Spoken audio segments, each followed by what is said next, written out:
नमस्कार, स्वागत है आपका अपना उत्तराखंड में। मैं हूं आपके साथ मेनका चौधरी। उत्तराखंड पर मौसम बेहिसाब मुसीबत डाल रहा है। नैनीताल में लगातार बारिश जारी है। तेज बारिश से नदी नाले उफान पर हैं। नैनीताल के तराई में बाढ़ का खतरा है। वहीं मुकेश्वर के भालूगाड़ नाले में पानी का बहाव खतरे की तरफ इशारा कर रहा है। पोखराड़ नाला समेत कई बरसाती नाले इस कदर उफान पर हैं कि निचले इलाकों के लिए खतरा बन गए हैं।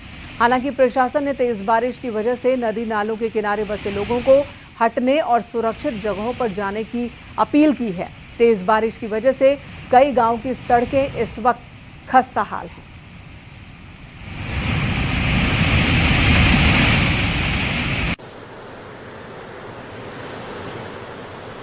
दो पार्ट हो चुके हैं योगे। उधर चमोली में लगातार भारी बारिश की वजह से जगह जगह सड़कों पर मलबा आ गया और ये सिलसिला अब भी चल रहा है। नेशनल हाईवे कई जगहों पर बाधित हो रही है। ग्रामीणों को दिक्कत हो रही है और नेशनल हाईवे को गांवों से जोड़ने वाली सड़कें कई जगहों पर बंद है। लोगों को काफी दिक्कत हो रही है। हालांकि विभाग सड़कों को खोलने में जुटा है।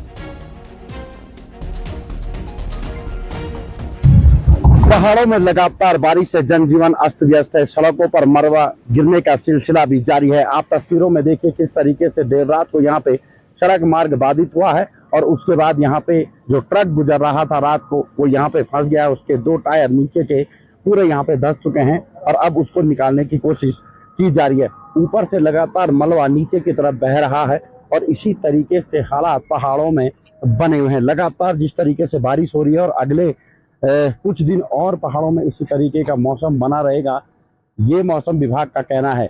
अगर बात करें तो यहाँ पे जो ये सड़क है, यहाँ पे लोगों का कहना है कि जो सड़क यहाँ पे बनाई गई है वहाँ पे सुरक्षा के भी इंतजाम नहीं है, बैरिकेडिंग नहीं की गई है, जिसकी वजह से ये ट्रक नीचे की तरफ धंसा हुआ है और यहाँ पे पहले से ही लगातार निरंतर सड़क धंसती हुई आ रही है, ये लोगों का कहना है।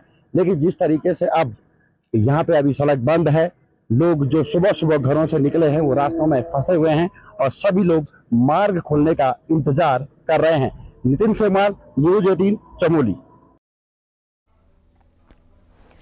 जोशीमठ की धौली नदी में बनी झील के मुहाने को खोल दिया गया है और झील से पानी निकलना शुरू हो चुका है, जिसके बाद लोगों ने राहत की सांस ली है, क्योंकि इस झील की वजह से खतरा बन गया था। दरअसल शनिवार को तमक में बादल फटने के बाद भारी मलबा धौली नदी में आ गया, जिसकी वजह से मुहाना बंद हो गया था और पानी की निकासी नहीं हो पा रही थी।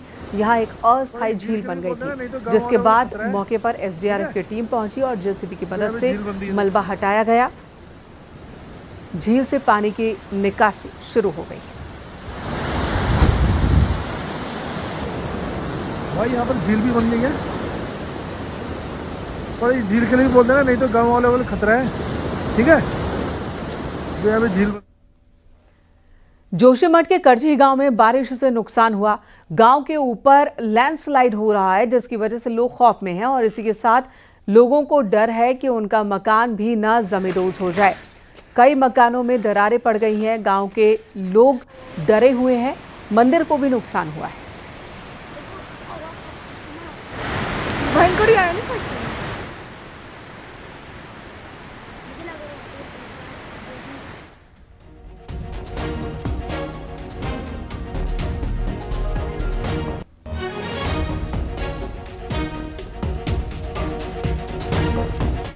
उधर चक्राता में लगातार हो रही बारिश लोगों के लिए मुसीबत बन गई है। चक्राता के पिंगवा गांव में भारी बारिश की वजह से लैंडस्लाइड हुआ और एक मकान पूरी तरह से मलबे में दबकर क्षतिग्रस्त हो गया। गनीमत रही कि कोई जनहानि नहीं हुई, लेकिन मकान में रखा सारा सामान बर्बाद हो गया। वहीं आसपास के घरों को भी नुकसान पहुंचा है और घरों को खतरा बन गया है और ऐसे में लोग अपने मकान को छोड़कर दूसरी जगहों पर जाने के लिए मजबूर हो रहे हैं।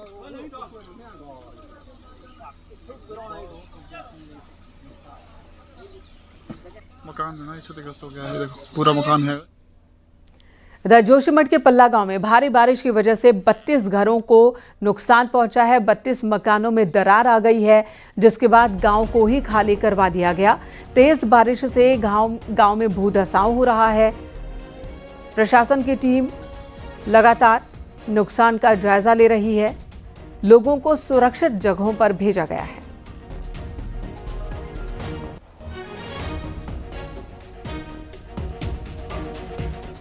इधर कुमाऊं में पिछले 24 घंटे से लगातार बारिश का सिलसिला जारी है, जिसकी वजह से पहाड़ को जाने वाली सड़कें बेहद खतरनाक बन गई हैं।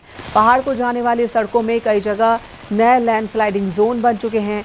हल्द्वानी से भीमताल होते हुए कैंचीधाम को जाने वाली रोड पर रानीबाग के पास पहाड़ से भयंकर लैंडस्लाइड हुआ, जिसके बाद यहां बन रहे नए पुल से आवाजाही इस वक्त बंद कर दी गई है। इससे आगे भी पहाड़ों में कई जगह डेंजर जोन बन चुके हैं, जहां पर पत्थर गिर रहा है और खतरा लगातार बना हुआ है। लैंडस्लाइडिंग जोन इस बारिश के कारण बन चुके हैं, जिससे आवाजाही जो है प्रभावित हो रही है और लोग जान जोखिम में डालकर इन सड़कों पर सफर को मजबूर हैं। इस समय मैं हल्द्वानी से ये अल्मोड़ा और पंचेश्वर यानी पिथौरागढ़ को जोड़ने वाले स्टेट हाईवे नंबर 10 पे खड़ा हूँ और ये स्टेट हाईवे नंबर 10 पे रानीबाग के ठीक पास में बलिया नाला पुल पर ये लैंडस्लाइडिंग जोन एक नया डेवलप हो गया है और जिसके कारण ये दो पुल के नया पुल ये बनाया गया था और उसके बगल में ठीक ये पुराना पुल बनाया गया था जो कि पिछले 1-1.5 साल से बंद था। लेकिन ये जो लैंडस्लाइड हुआ है इससे जो नए पुल का मुहाना है वो पूरी तरीके से बंद हो चुका है, जिसके कारण जो है अब इस पुराने पुल से ही आवाजाही जो है ट्रैफिक को करनी पड़ रही है। तो ये पूरा का पूरा मैं आपको दिखाता हूँ थोड़ा सा करीब से चल करके और ये नीचे मैं आपको नदी का नज़ारा दिखाता हूँ। ये आप देखिए ये गौला नदी है, पूरी तरीके से उफान पर है इस समय ये गौला नदी और ये सामने गौला नदी का संगम होता है। यहाँ पर जो बलिया नाला की तरफ से आने वाला नाला है वो और ऊपर से लुगड़ जो है वो दोनों नदियाँ यहाँ पर मिलकर के गौला नदी में तब्दील होती हैं और ये देखिए यहीं पर ये जो है ये लैंडस्लाइडिंग जोन तब्दील हो चुका है और सामने देखिए एक गाड़ी जाती है और फिर उस तरफ की गाड़ियां रुक जाती हैं, यानी वन वे ट्रैफिक यहां पर चलाया जा रहा है। शैलेंद्र नेगी, न्यूज़ 18 हल्द्वानी। उधर उत्तरकाशी में यमुना नदी उफान पर है, जिसकी वजह से स्याना चट्टी के पास हाईवे पर बने पुल पर लगातार खतरा मंडरा रहा है। पानी के तेज बहाव के साथ पेड़ बहकर आ रहे हैं जो पुल पर अटक रहे हैं। पानी के तेज बहाव की वजह से पुल पर खतरा बना हुआ है। लैंडस्लाइड की वजह से यमुनोत्री हाईवे कई जगहों पर बंद है। जंगल चट्टी, बनास और नारा चट्टी के पास 12 दिनों से हाईवे बंद है।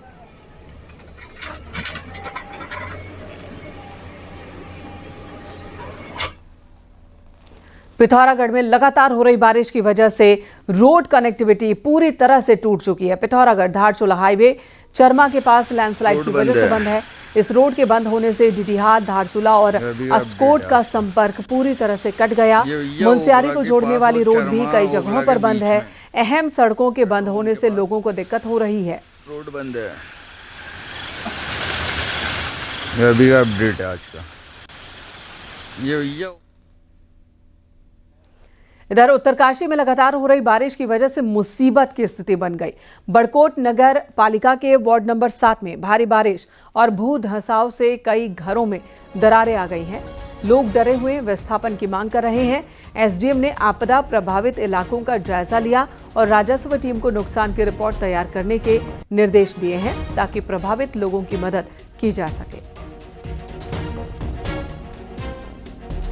में और ये मकानों के पास दरारें आ रही हैं, इसका स्थलीय निरीक्षण हमने भी किया है और हमारे राजस्व निरीक्षक अन्य जगहों पर भी जाएंगे जहां जहां दरार हुई है उसको नोट करेंगे और जो अगली कार्रवाई होगी। हमारा मकान सर्वखेत में है।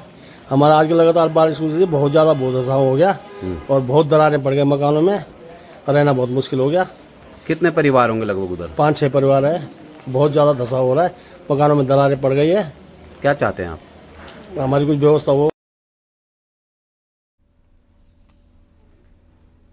हल्द्वानी से नैनीताल जाने वाले नेशनल हाईवे पर 2 गांव के पास अचानक पहाड़ी से कार पर बड़ा बोल्डर गिरा। गनीमत रही कि सही समय पर कार सवार बाहर निकल आया था, नहीं तो बड़ा हादसा हो जाता। तस्वीरों में भी आप साफ देख सकते हैं पहाड़ी से कितना बड़ा बोल्डर कार पर गिरा है। गनीमत ये रही कि बोल्डर कार के बीच नहीं गिरा और कार के आगे का हिस्सा ही क्षतिग्रस्त हुआ है।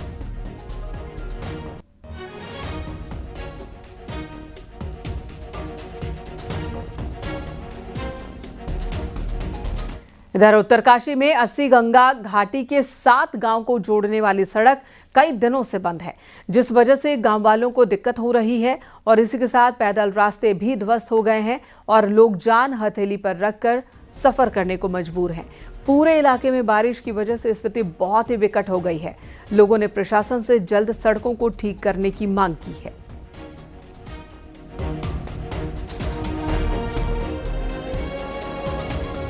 नैनीताल जिले के पहाड़ी इलाकों में लगातार बारिश हो रही है और इसका असर गौला नदी पर भी दिख रहा है। काठगोदाम और हल्द्वानी में गौला नदी खतरे के निशान से ऊपर है। गौला नदी का जलस्तर 55,000 क्यूसेक को पार कर चुका है, जिससे नदी के किनारे में बसे इलाकों में बाढ़ का खतरा मंडरा रहा है।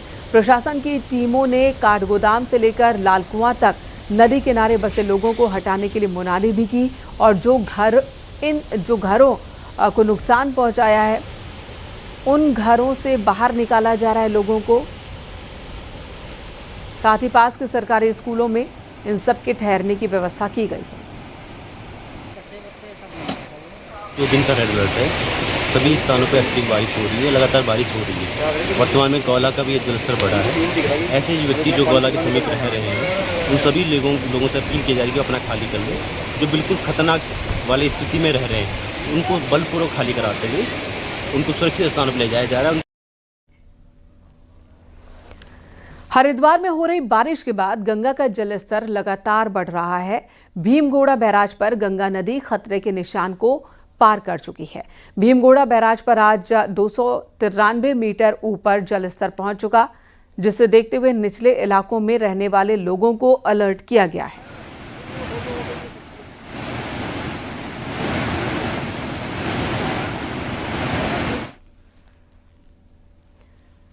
उत्तराखंड में मानसून का दौर अभी पूरी तरह से खत्म नहीं हुआ। मौसम ने अचानक करवट ले ली। इसी बीच और चमोली जिले के ऊंचाई वाले इलाकों में इस सीजन की पहली बर्फबारी शुरू हो चुकी है।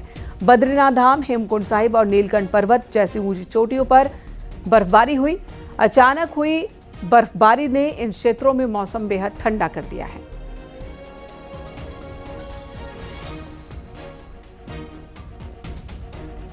और उत्तराखंड में आज भी कई इलाकों में भारी बारिश का रेड अलर्ट जारी है। देहरादून, उत्तरकाशी में रेड अलर्ट जारी है, तो रुद्रप्रयाग, चमोली, टिहरी, बागेश्वर में ऑरेंज अलर्ट जारी किया गया।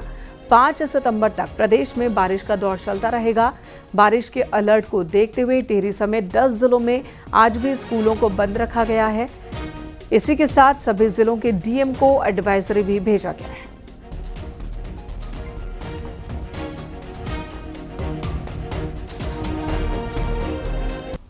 उत्तराखंड से लेकर जम्मू कश्मीर तक बारिश ने तबाही मचा दी है। इस बार सबसे ज्यादा लाने वाली छोटी बरसाती नदियां हैं तबाही लाने वाली, जिन्हें उत्तराखंड में गदेरा कहा जाता है। अब इसकी असल वजह क्या है, ये आपको दिखाते हैं इस रिपोर्ट में।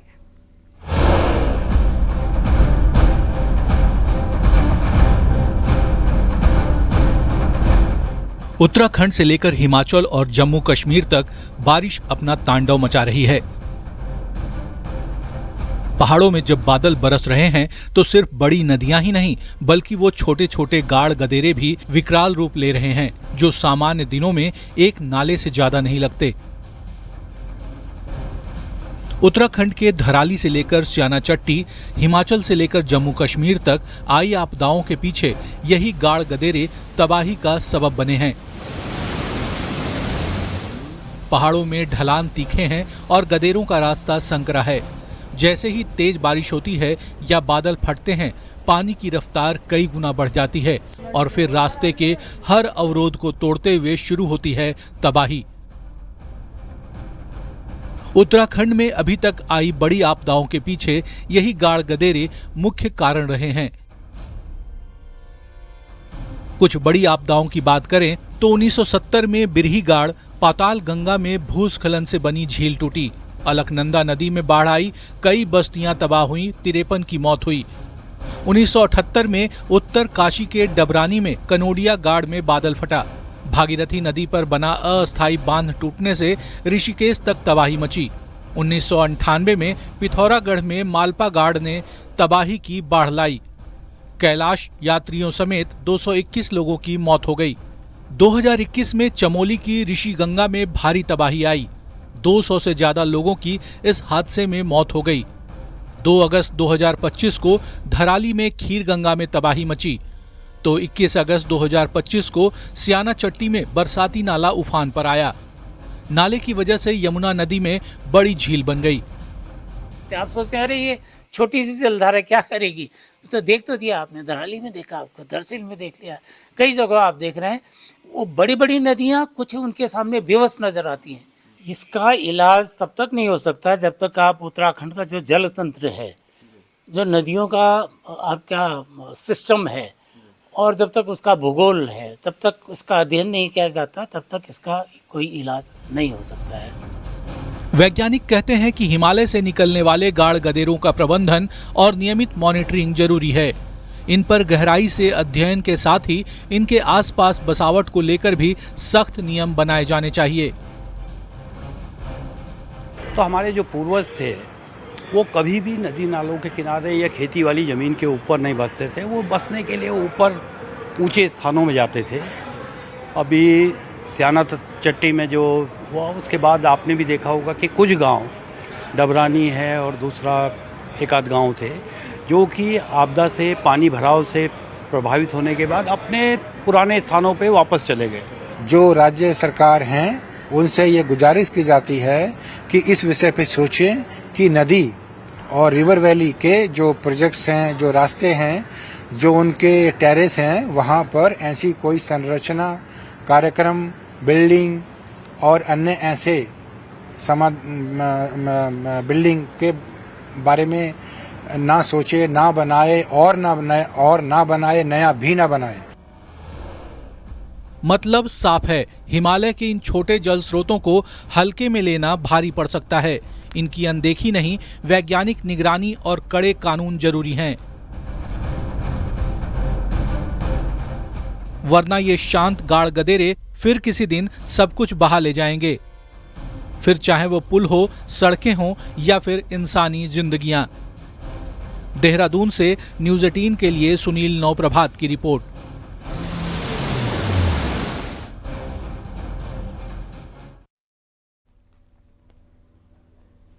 सीएम पुष्कर सिंह धामी आज मसूरी के दौरे पर रहेंगे, जहां मुख्यमंत्री मसूरी गोलीकांड में शहीद राज्य आंदोलनकारियों को श्रद्धांजलि देंगे।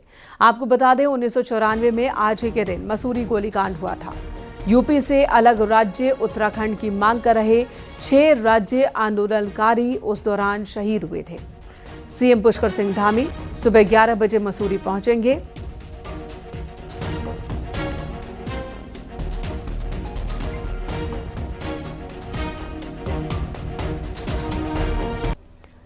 कैबिनेट विस्तार की खबरों के बीच मुख्यमंत्री पुष्कर सिंह धामी से विधायकों, मंत्रियों के मिलने का सिलसिला जारी है।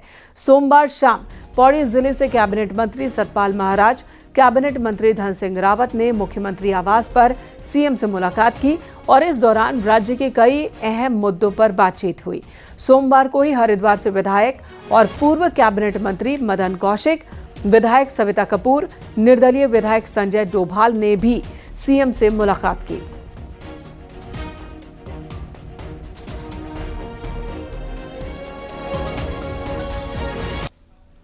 उत्तराखंड की धामी सरकार ने अग्निवीरों को बड़ा तोहफा दिया और जो वादा सीएम धामी ने किया था उस वादे को पूरा किया। अग्निवीर आरक्षण का आदेश जारी हो चुका है और उत्तराखंड अग्निवीर आरक्षण नियमावली 2025 को भी जारी कर दिया गया।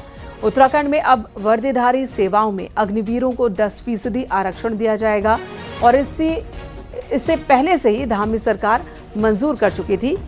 अब इसकी नियमावली जारी की गई है। इसके मुताबिक पुलिस, फायर सर्विस, वन विभाग और आबकारी जैसे विभागों में रिटायर्ड अग्निवीरों को 10% आरक्षण दिया जाएगा। सीएम धामी ने कहा कि अग्निवीर प्रदेश का गौरव हैं और उन्हें सम्मान, रोजगार का मौका देना हमारी जिम्मेदारी है। सीएम धामी ने कहा कि यह फैसला अग्निवीरों के भविष्य को सुरक्षित करने के लिए एक बड़ा और ठोस कदम है।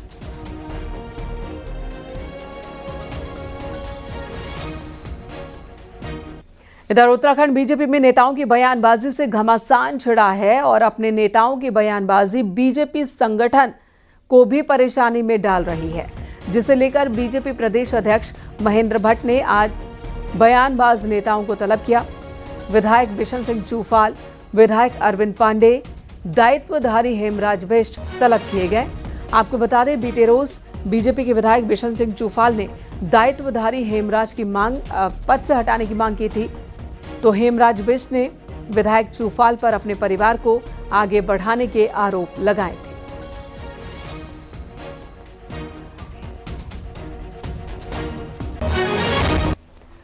देहरादून से खबर, कांग्रेस में जिला अध्यक्ष चुनाव को लेकर आवेदन शुरू हो चुका है, जिसे लेकर जिलों में ऑब्जर्वर तैनात किए जा रहे हैं। 14 सितंबर तक 3 नाम का पैनल तैयार किया जाएगा। 25 सितंबर को जिलाध्यक्ष फाइनल किए जाएंगे। उत्तराखंड में कांग्रेस के 27 जिलाध्यक्ष हैं।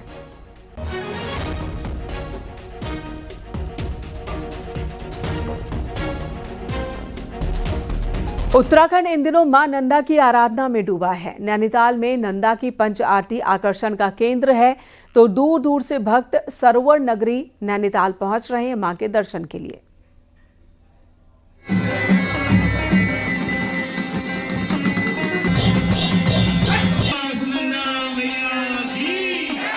नैनीताल की मां नंदा सुनंदा की ये पंच आरती पूरे महोत्सव का आकर्षण बन गई है।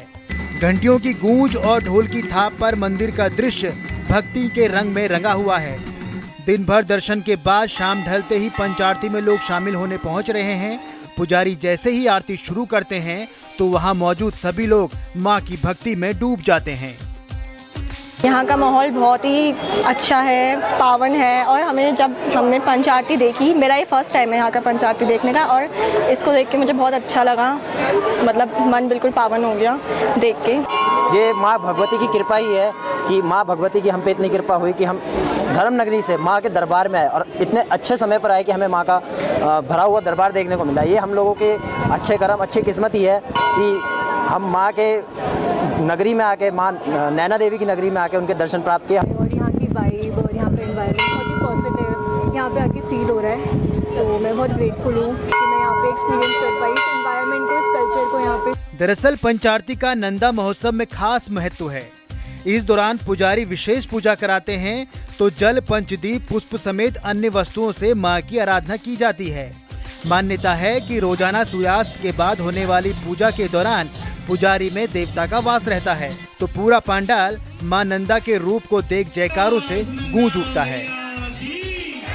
आरती का महत्व है कि जो दिन भर की देवी को अलाएं बलाएं होती हैं, वो सब दूर करने के लिए हम शाम को 5 प्रकार से यहाँ पर आरती करते हैं। सबसे पहले गुगुल धूप से, फिर जल से, फिर पंच प्रदीप से, सप्त प्रदीप से, 9 प्रदीप से, फिर पुष्प से, फिर गंगा आरती से, फिर उसके बाद वस्त्र से। बहरहाल नैनीताल में नंदा महोत्सव को देखने लोगों का तांता लग रहा है, तो आरती लेने के बाद पर्यटक अपने परिवार और देश की खुशहाली की कामना मां नंदा सुनंदा से कर रहे हैं। न्यूज़ 18 के लिए नैनीताल से वीरेंद्र बिष्ट की रिपोर्ट। उत्तराखंड एसटीएफ ने नकली दवाइयां बनाने और बेचने वाले गैंग का बड़ा नेटवर्क का खुलासा किया। 4 दवा कंपनियों के मालिक और प्लांट हेड गिरफ्तार किए गए हैं, जो देहरादून में नकली दवाइयां तैयार करते थे। एसटीएफ ने जिन 4 कंपनी हेड को गिरफ्तार किया, उनमें प्रदीप गौड़, शैलेंद्र सिंह, शिशिर सिंह और तेजेंद्र कौर शामिल हैं। साथ ही जांच में सामने आया कि देहरादून की 4 कंपनियां सीधे तौर पर इस धंधे में शामिल थे। इन कंपनियों ने बीचेम बायोटेक नाम से एक फर्जी कंपनी बनाई थी और बिना लाइसेंस के ही दवा बेची जा रही थी। इन्हीं दवाओं को राजस्थान के भिवाड़ी में ब्रांडेड कंपनियों के नकली रैपर में पैक कर बाजार में उतारा जाता। इससे पहले मास्टरमाइंड नवीन बंसल समेत 6 आरोपियों को पुलिस गिरफ्तार कर चुकी है। यानी इस मामले में अब तक कुल 10 गिरफ्तारियां हुई हैं।